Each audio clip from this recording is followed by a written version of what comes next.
J'ai 2 nouvelles mains. Je sais pas avec laquelle je vais t'étriper.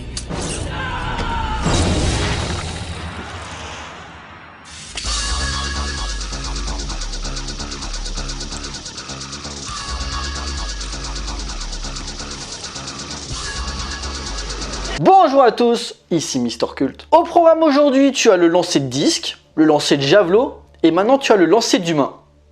Original. Il est coincé. Par ici.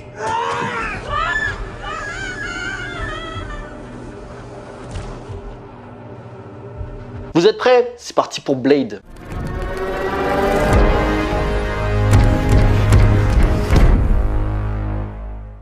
Alors, Blade est un film d'action américain sorti en 1998 et réalisé par Stephen Norrington, dont c'est le deuxième film. Né en 1964 à Londres, il se passionne très rapidement pour la création d'effets spéciaux. C'est pour cela qu'on fait appel à lui pour les visuels du deuxième et troisième opus de la saga Alien. Il se lance ensuite dans la réalisation en 1995 avec Death Machine, racontant la vengeance d'un employé par son entreprise qui, après s'être fait virer, construit un robot tueur pour éliminer ses anciens patrons. Petit film de science-fiction plutôt bien foutu qui fera le tour des festivals et qui permettra de faire découvrir le cinéaste. Il poursuit avec Blade qui va nous intéresser, puis revient à un projet plus intimiste avec The Last Minute, film de gangster original et totalement décalé dans sa construction narrative et qui mérite le coup d'œil. Et enfin son dernier film à ce jour, La Ligue des Gentlemen Extraordinaires. Adapté de la bande dessinée d'Alan Moore, le film a été un succès commercial mais a été très mal reçu par les critiques, qui malgré certaines qualités, notamment certaines scènes d'action et le charisme de certains personnages, a clairement foutu en l'air la carrière de Norrington, car par la suite tous les projets dont il était lié ont été annulés ou se sont faits sans lui. Notamment une adaptation de Akira qui sortira finalement en 2021, le reboot de The Crow qui traîne encore dans les tiroirs, le remake du Choc des Titans qui échouera au français Louis Leterrier, et éventuellement une suite à la Ligue des Gentlemen Extraordinaires qui a été évoquée à un moment mais abandonnée suite au demi-succès du film. Malgré tout, si Stephen Norrington n'a pas eu la carrière qu'il aurait dû avoir, il méritait clairement mieux comme traitement de la part d'Hollywood. Car à l'inverse de réalisateurs comme Stephen Sommers ou Rob Cohen, il restait cependant un faiseur plutôt efficace dans le domaine de l'action et du divertissement. Blade, quant à lui, est un super-héros tiré d'un comics de la Marvel créé en 1973 par Mark Wolfman et Jane Colan, apparu d'abord dans le comics Tomb of Dracula avant d'avoir sa propre série. Personnage alors secondaire de l'univers Marvel, il devient très vite populaire notamment durant les années 90, surtout dû à sa présence dans quelques épisodes de la série animée Spider-Man diffusée de 1994 à 1998, où le chasseur de vampires et le tisseur font en général équipe pour affronter Morbus, personnage qui aura d'ailleurs droit à son film prochainement. Outre le film et ses suites qui ont suivi, Blade aura également droit à une série diffusée en 2006 mais qui s'arrêtera au bout d'une saison due aux faibles audiences. L'histoire, Blade est un individu mi-homme mi-vampire, résistant aux lumières du soleil et ayant les capacités surhumaines des vampires mais malheureusement doit aussi se nourrir de sang pour survivre. Aidé par Abraham Whistler pour combattre les suceurs de sang, Blade s'est mis en tête de tuer Deacon Frost, un vampire qui serait lié à la mort de sa mère et qui par un rituel voudrait devenir un dieu vampire quasi invincible. Il va également rencontrer le docteur Karen Johnson qui va l'aider à combattre cette menace et éventuellement le guérir de sa soif de sang. Blade est vraiment intéressant à analyser par le fait qu'il sort à une époque où, comparé à aujourd'hui où le genre domine le marché du cinéma, le film de super-héros ne faisait plus recette dû au traitement de nos héros préférés sur grand écran. En effet, Superman n'intéressait plus personne et après un Superman 4 assez ringard, on devrait attendre presque 20 ans pour le revoir en salle avec Superman Returns. Batman, après les deux excellents opus réalisés par Tim Burton, partira vers un humour trop présent et une esthétique assez kitsch qui décevra de nombreux fans dans les épisodes réalisés par Joel Schumacher. Et à côté sortent des films plus ou moins confidentiels sur des personnages moins connus mais surtout où la qualité n'est clairement pas au rendez-vous. Sur ça, on peut citer Captain America, les 4 Fantastiques, le Fantôme du Bagal ou encore Spawn, des gros nanars qui font clairement pas honneur à leurs comics d'origine. Seules quelques exceptions sortent du lot comme The Crow dont j'ai déjà parlé dans cette émission, mais aussi les Tortues Ninja ou éventuellement le sympathique Rocketeer. Mais malheureusement, cela ne suffira pas pour prendre le genre au sérieux. Car alors que X-Men de Bryan Singer et surtout Spider-Man de Sam Raimi allaient faire passer un cap au début des années 2000,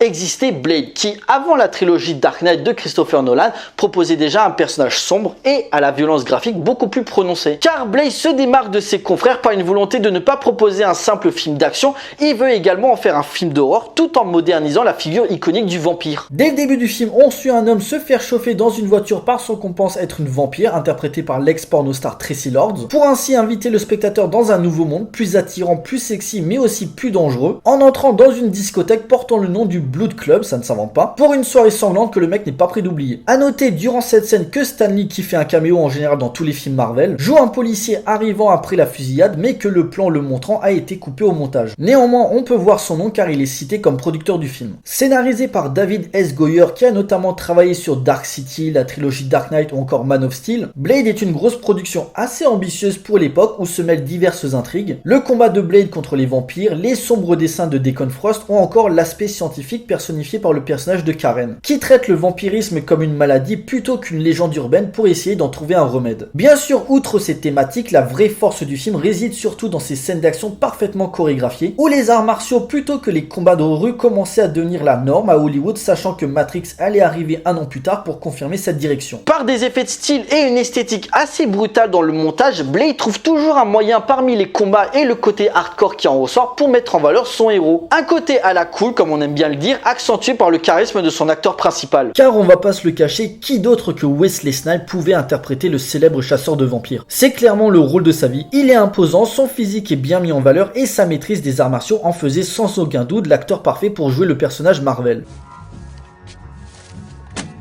On se croirait dans un cauchemar.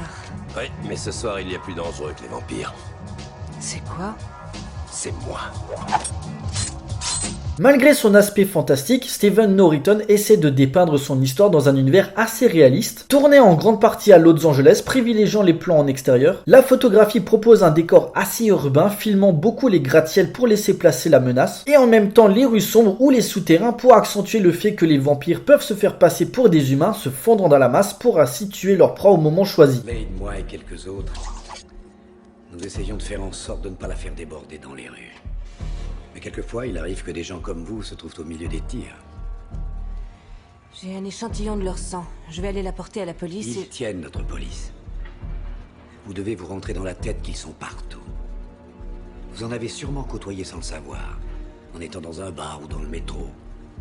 Ce qui est assez jouissif dans Blade, c'est qu'aujourd'hui, à une époque où une goutte de sang n'est même plus visible dans une production Marvel estampillée Disney, le film de Stephen Norrington n'hésite pas à se lâcher dans l'hémoglobine. En effet, Blade prend un malin plaisir à tuer les créatures de la nuit à coups de couteau, d'épée ou d'arme à feu dans la façon la plus stylée qui soit. Pour le reste du casting, Stephen Dorff est excellent en bad guy, parvenant à être crédible en vampire aux motivations débordantes. Chris Christopherson et Anne Bushwhite en mentor et allié de Blade permettent au héros de garder une certaine humanité et de mieux gérer le mal qui le ronge sur son envie de sang. J'ai passé toute ma vie à chercher cette chose qui a osé tuer ma mère, Karen.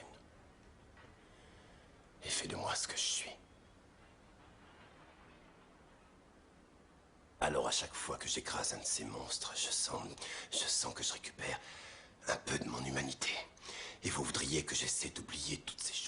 Donald Logue en fait des caisses en sbire de Deacon Frost, mais son personnage est assez marrant pour qu'on puisse prendre toujours plaisir à le voir souffrir quand il se prend une raclée par Blade. Sans oublier le grand Udo Kier jouant un ancien vampire prenant connaissance des ambitions de Frost tout en le mettant en garde sur le rituel qu'il veut mettre en place. Un personnage assez secondaire mais qui a le mérite d'avoir une mort assez gore pour le coup. Le film prend aussi une certaine liberté sur le concept du vampirisme. En effet, les vampires ne ressentent rien par rapport aux croix et à l'eau bénique, mais par contre restent allergiques à l'ail, voire les balles en argent qui en général est plutôt le point faible des loups-garous. Également, malgré l'aspect légendaire du mythe, certains humains sont au courant de leur existence. Ici, les vampires sont présentés comme des politicards gouvernant la ville, faisant des traités avec ceux qui leur servent de nourriture, sachant qu'à côté, ils ont dans leur poche des flics, des médecins, voire certains gangs pour avoir la main mise sur la race humaine et dont Blade se doit d'en être le sauveur. Avec le temps, Blade est devenu une figure de terreur pour les suceurs de sang à tel point qu'il se fait appeler le Daywalker, le diurnambule, celui qui peut se déplacer le jour, augmentant pour les vampires la difficulté à le tuer. Artistiquement, Blade propose un univers assez rude et froid dans son ambiance où la photographie joue beaucoup sur des couleurs contrastées comme le noir mais surtout le rouge, se liant parfaitement avec le montage frénétique voire très clipesque dans les scènes d'action, accentué par une musique aux influences hip-hop et électro typiques des années 90, mais arrivant à se lier avec le monde de la nuit qui nous est présenté. Le tout ambiancé par une fuck you attitude purement jouissive qui ira encore plus loin dans le deuxième volet réalisé par Guillermo del Toro en 2002, avant malheureusement de retomber avec le très décevant Blade Trinity réalisé par David S. Goyer en 2004. En attendant de revoir le personnage par le biais du Marvel Cinematic Universe où le personnage sera cette fois interprété par Mahershala Ali pour une sortie en 2023 ou en 2024 si tout se passe bien. Messieurs dames,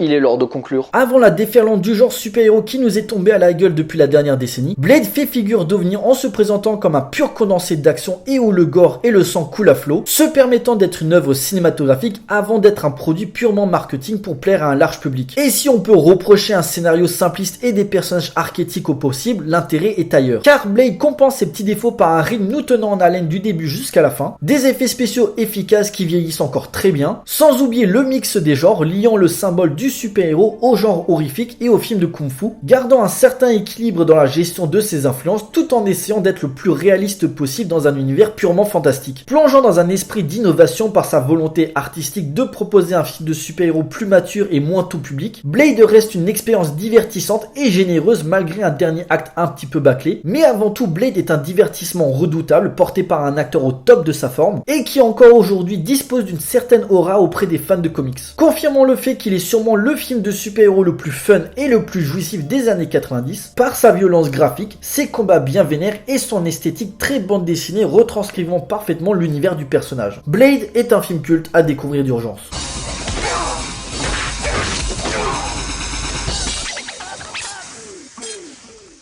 Voilà, cet épisode est à présent terminé, j'espère qu'il vous a plu. Donc Blade, un film à voir ou à revoir si ce n'est pas encore fait. Si vous aimez les films de super-héros, c'est toujours intéressant de comparer les anciens représentants du genre à la production actuelle. Pour nous, on se retrouve pour une prochaine vidéo, d'ici là, portez-vous bien, allez voir des films, ciao.